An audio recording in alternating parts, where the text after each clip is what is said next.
because as we get into this, we want people to make sure that you're not just somebody with a wacky idea. Right. Okay, you come with some science to you.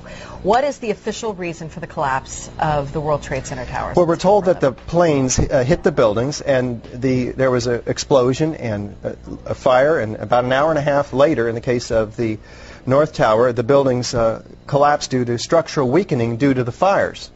The problem is that we don't have large gradual deformations associated with collapses, and fires in high-rises have never brought down a steel frame high-rise building at all, ever.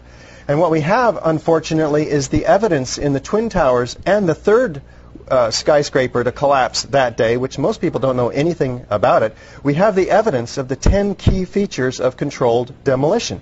In the case of Building 7, it collapses straight down into its own footprint at free fall speed in the first 100 feet.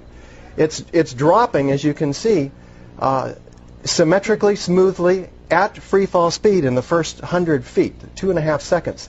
This is uncanny. There's 40,000 tons of structural steel designed to resist this collapse. Is it, what, a 47-story building? Yeah, this is called Building 7, right a football field away from the Twin Towers.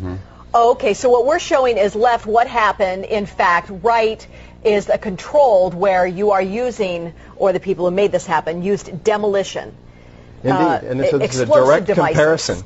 And you can see that, indeed, almost free fall speed, free fall acceleration through 40,000 tons of structural steel. That is uncanny. So we have 700 architects and engineers demanding a new investigation as a result of this evidence and the evidence in the World Trade Center. That is very explosive. Almost every architect and engineer we show this information to agrees with us that these are controlled demolitions.